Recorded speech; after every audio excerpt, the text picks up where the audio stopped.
दोस्तों आपको यहाँ पर कुछ संख्याएं और एक चीटी दिख रही होगी। यह तस्वीर ली गई है आपकी एनसीईआरटी की कक्षा तीसरी की पुस्तक गणित का जादू के पाठ 6 से। तो चलिए देखते हैं यहाँ क्या हो रहा है। यह चीटी ने यह जो संख्याएं हैं इनको ध्यान से देखा और समझने की कोशिश की कि ये संख्याएं कैसे इसका उत्तर हमें मिला।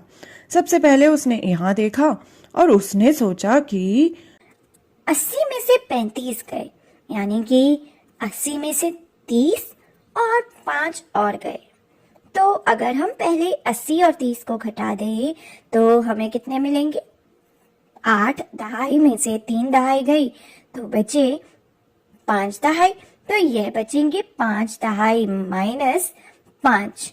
तो 50 माइनस 5 हुए 45। इसी वजह से यहाँ 45 आया है। फिर उसने इस ओर देखा और उसने सोचा 45 जमा 35 कितने होंगे। तो उसने सोचा कि 45 को हम 30 और 5 से भी तो जोड़ सकते हैं। 35 का मतलब यही तो है। तो उसने सबसे पहले सोचा कि क्यों ना 45 और 30 को जोड़ा जाए। तो 45 में जब 3 दहाई जुड़ जाती है तो वो हो जाती है कितनी? वो हो जाती है 4 में जब 3 दहाई जुड़ी तो हो गई 7 दहाई और 5 इकाई। तो यह हो जाएंगी 75 जमा 5। तो यह हो गया कितना? 75 में 5 जोड़े तो हुए 80। तो हमारा उत्तर इस तरह से आया होगा। अब चलिए हम इस प्रश्न को, इस पहेली को सुलझाते हैं।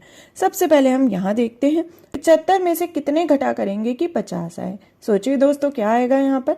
अगर हम 75 में से 50 हटा दे तो हमें पता लग जाएगा कि कितने घटाए गए होंगे। तो 75 में से 50 गए तो कितना होगा? 7 दहाई में से 5 दहाई गई तो 2 दहाई बचनी चाहिए और 5 इकाई, तो ये हो जाएगा 25। तो यहाँ उत्तर आएगा 25।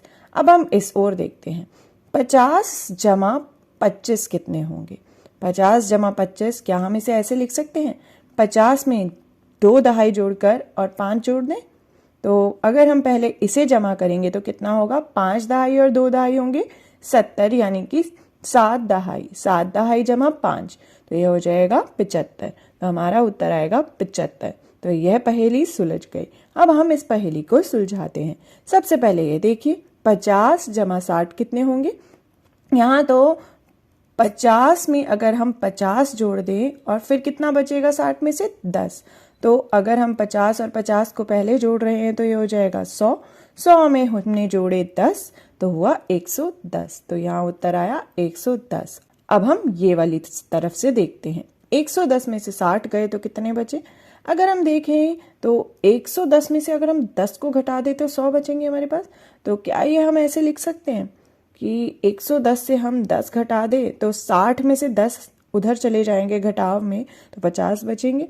तो क्या हम इसे ऐसे लिख सकते हैं 110 में से 10 घटाएं और 50 घटाएं, और हम पहले इसे घटा दें तो कितना हो जाएगा? 100 माइनस 50 यानी कि 50। तो हमारा उत्तर हुआ 50। अब यह पहेली आप खुद सुलझाइए कि यहाँ पर आखिर क्या आएगा। तो दोस्तों हमने किया मन ही मन गणित, मेंटल मैथ्स।